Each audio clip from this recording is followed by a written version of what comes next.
Läuft das Band? Ja, ja, dat. Dann los Jon.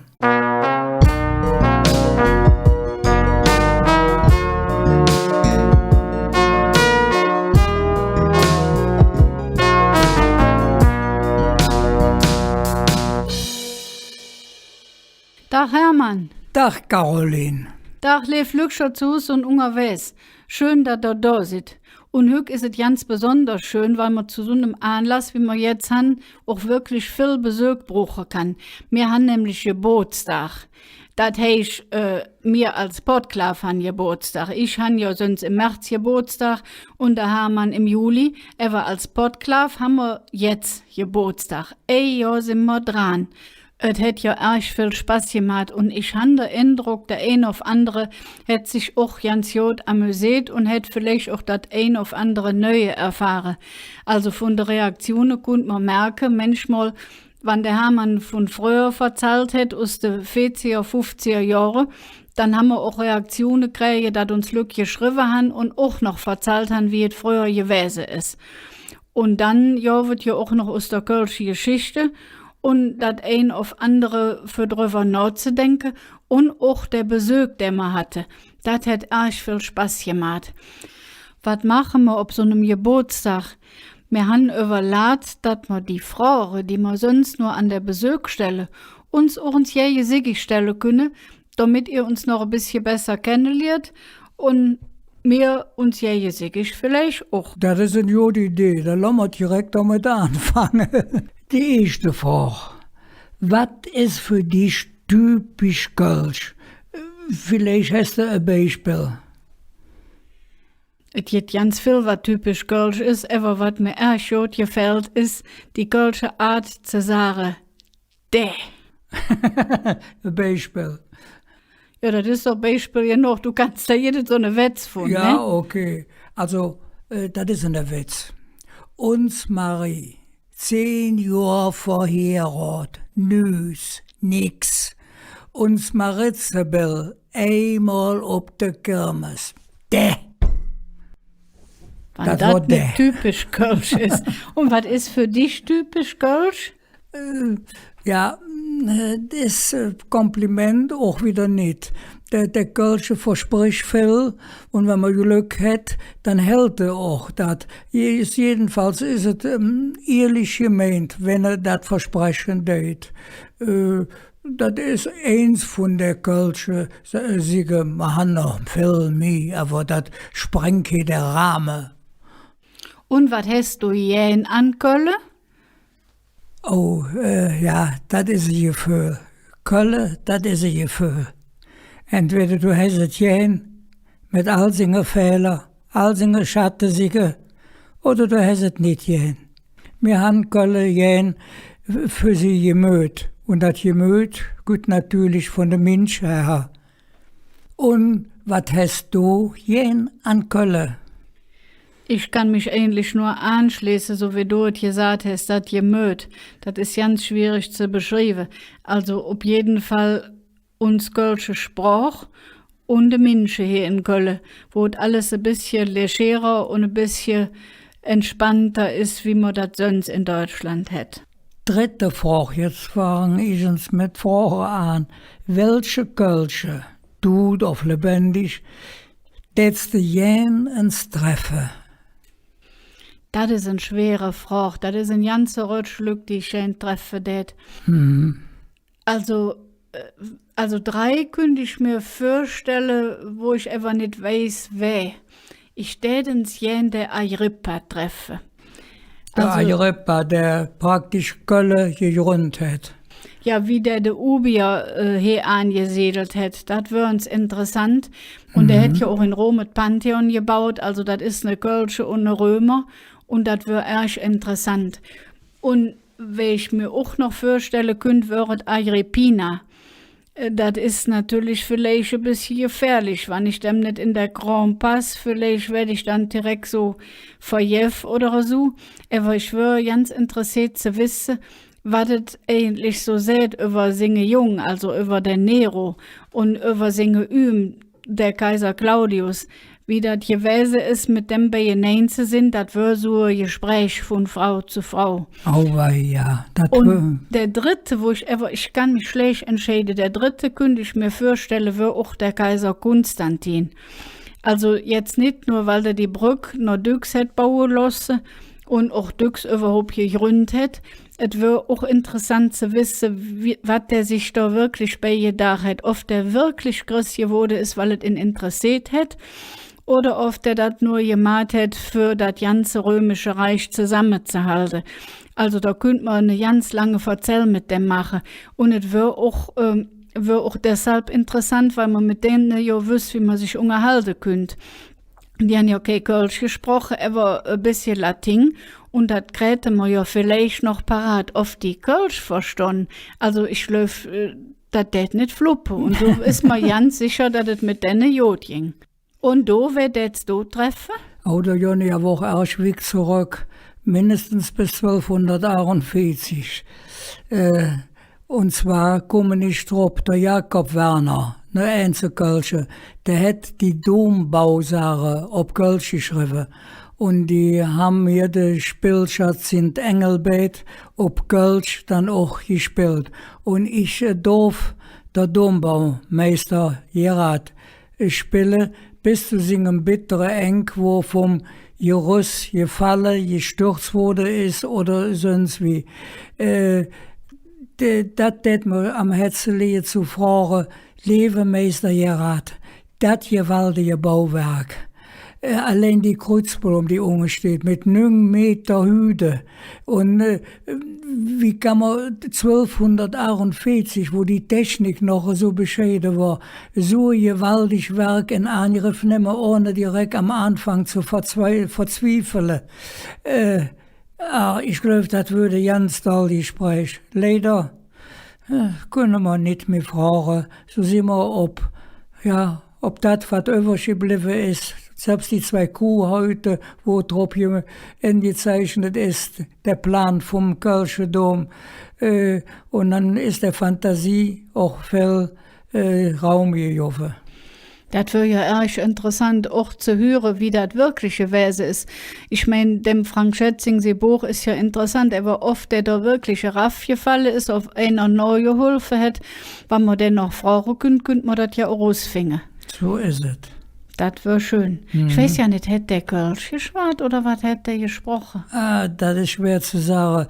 Auf jeden Fall hätte der Meister Gerard mit Sicherheit in Frankreich mit der ersten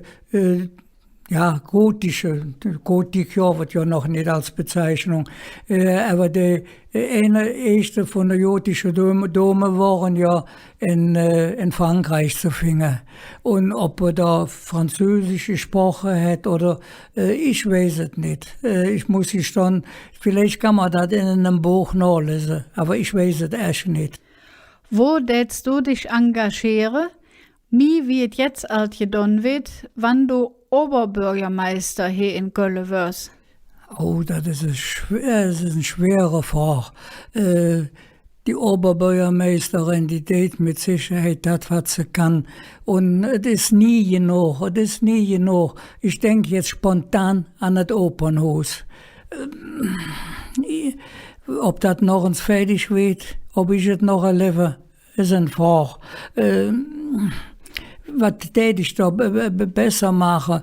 Die Leute alle eine Vorträge, die das versiebt haben, bisher mit dem Opernhaus, das sind alles klare Sprüche. Da möchte ich nicht wieder drauf ändern. Es ist ja auch schwierig, weil man die Einzelheiten nicht kennt. Also ja, ein anderer Vorwort. Ja, Moment. Ich will jetzt noch am Wigger überlegen. Also ich meine, man könnte irgendwas machen mit der KVB. Ich weiß nicht, wie wichtig das ausgerechnet ist, aber ich das interessant finde, wann das praktisch nichts oder ganz wenig kostet, oft man dann wirklich die ganze Verkehrssituation in der Stadt ein bisschen entspannen könnte. Das wäre so eine Frage, aber ich bin ja auch kein Expertin da drin. Damit wäre die 4. Frage als beantwortet von dir. Kommen wir mal zur 5. Was ist einer von den liebsten Plätzen hier in Köln? Also spontan fällt mir natürlich die Umgebung vom Dom ein, also der Roncalli-Platz und der Platz für den Dom ist auch interessant, weil man da so viel Glück beluren kann. Aber im Dom ist natürlich auch eine tolle Platz, wo man sich jetzt resten kann und an nicht nachdenken kann. Ja, also da stelle ich fest, da sind wir zwei, ohne dass wir das abgesprochen haben, ein und derselbe Meinung. Was ist eins von den liebsten Liedern ob Kölsch? Ja, es gibt so viele Lieder, die davon jetzt erzählen, wie schön Köln ist und dass man jeden hier leben date. Ich weiß es nicht. Also, was mir erst gut gefällt, ist natürlich ein Lied auf Kölsch. Das ist ein Campinglied. Das ist so aus der Vom Karl Bebür ist das, Ja, ne? genau. Das finde ich ganz toll. Und was ich auch so schön finde, ist der Kölsche Explizier vom Toni Steinjas, wo die ganze Schenkwörter drin vorkommen. Aha. Und du? Ja, also ich bin vielleicht jetzt romantischer. Ich habe das erste Mal gehört von Bettina, also von der Sacco Colonia? Sacco Colonias, was das Bettina dann aber als Solo singt. Der Himmel gewölf über Köln. Ich finde ein wunderschön Lied. Ich weiß nicht, ob es allgemein bekannt ist, aber ich kriege jedes Mal einen Gänsehaut, wenn ich es höre. Sagen Sie, wann du nicht mehr in Köln leben dürfst, wo tätst du dann hertrecken? Ja, vermutlich dahin, wo ich auch hingetroffen bin, weil ich den Miet in Köln nicht mehr bezahlen konnte. In die Schlossstadt Bröl. Und vielleicht wird ja Bröl ins Ende gemeint, damit Köln wenigstens auch ein Schloss hat, wie sich das so an sich fühlt. Aber ne, hat Köln ja nicht nötig, ist gut. Also wenn es dann sein muss, blieb ich in Bröl. Aber am liebsten hätte ich natürlich mitten im Farina-Feld oder was weiß ich, eine Südstadt, ja, wohnen. Aber das sind Wunschträume. Und die blieben nicht, weil auch. Und ja, du? mir geht ähnlich genauso. Also ich kann mir ja nicht vorstellen, irgendwo in einer anderen Stadt zu leben. Vielleicht in Rom, aber das ist doch ein bisschen Weg fort von unserem Dom. Und dann hätte ich das Liebste auch hier bleiben. Und sonst in Bröl ist ja nicht schlecht. Da fährt der 18, da ist man flücker in Köln, wie wenn man jetzt in Poll auf Kalk oder sonst wo, ob der andere sich wohnen tät. Das hast du erst fing gesagt, kann ich mit unterschreiben.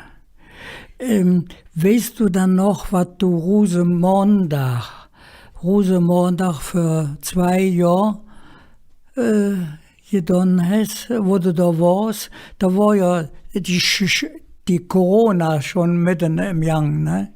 Das war eine bedröfte Krumme. Das erste Mal fast der laufende ohne der Rosenmontagszug in der erwachsenen Zick. Also das war so schön, wie man das dann wenigstens im Henneschen singen konnte.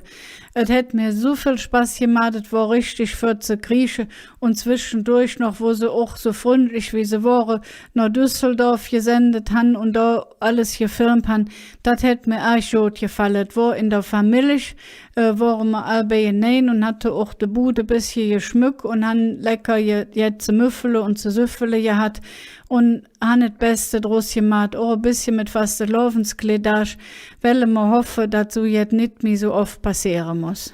Das kann ich nur unterschreiben. Ich war ja dabei. Und da kommen wir also nirgends Frage. Was bestellst du dafür, was im Jahr 2050, also in rund 30 Jahren, anders sein wird in Köln, wie das was hoch ist? Da wird sicher ganz viel anders sein. Ich sage es ungern, aber ich glaube, dass dann noch weniger Menschen uns kölsche Sprache verstehen und viel, viel weniger Menschen die kölsche Sprache sprechen. Hoffen wir, dass es noch irgendwie überleben kann, dass man nicht nur Bücher angewiesen ist dafür. Ja, da hast du jetzt ganz Wichtiges für uns jedenfalls gesagt. Ja, was hätte ich mal vorstellen? Vielleicht könnte ja sein, dass im Jahr 2050 das Opernhaus, wo sie all ein paar Tage dran am Renovieren sind, endlich fertig wird, dass da auch jetzt hinkommen und die Bühne auch bespielt werden können. was man noch ja nicht gesagt haben, 2050, das sind 2000 Jahre Kölle. Das war ja im Jahr 50, dass Agrippina die Stadtrechte rausgekriegt hätte von seinem Mann, dem Kaiser Claudius. Da könnte man richtig ordentlich feiern. Oh ja, das ist ein Jode, das merke ich mal direkt für. Ich bin heute 91, dann wäre ich 120 Jahre. Ja, warte mal uns auf. Dann jeft dir richtig Mühe, ne? Dass du dann bei uns bist. Ja, die nächste Frage ist, ob Köln eine schöne Stadt ist. Ja und nee. Köln, ich brauche nur an der Dom. Das ist komisch, ich denke jetzt an der Keller. Prätorium aus der Römerzeit.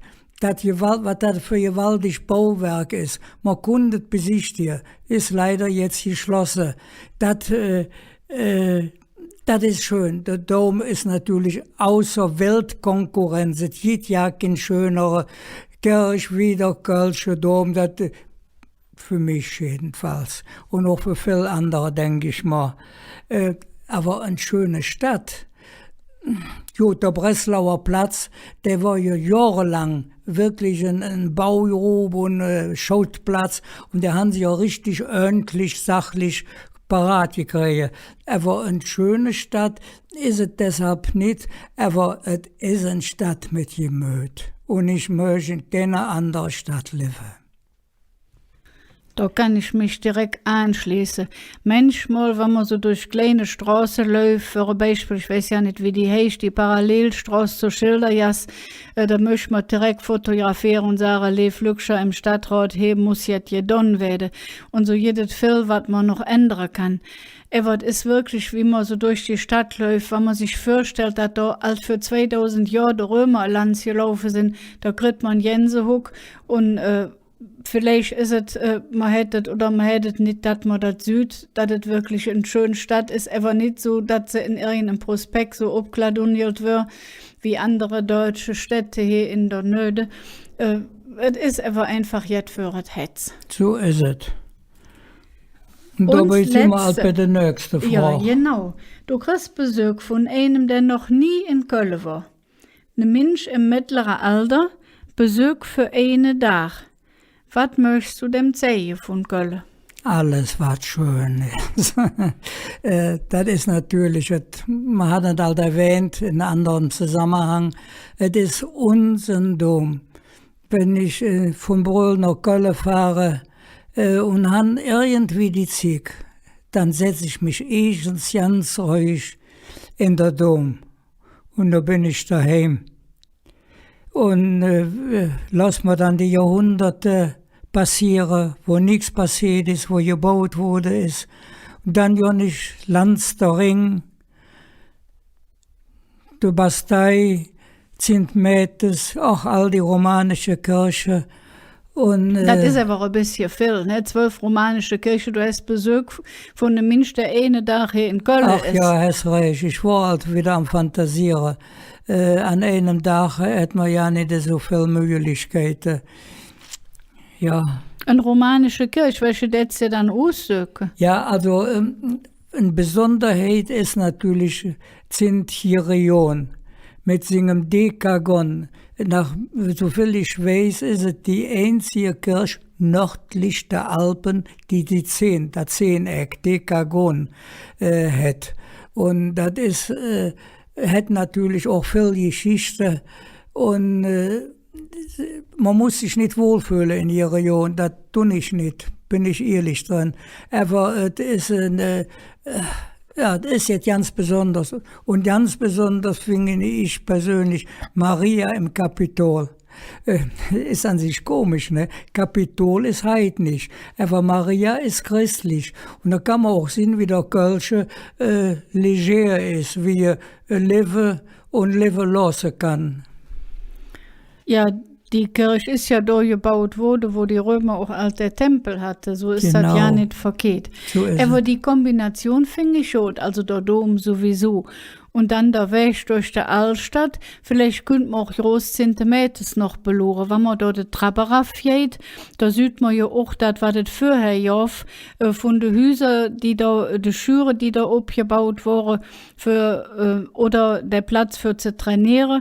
Also das geht in der Römerzeit, wenn man da raufgeht und man sieht die romanische Kirche und ist dann direkt mitten in der Altstadt. Da kann man schön spazieren durch die kleinen Häuser.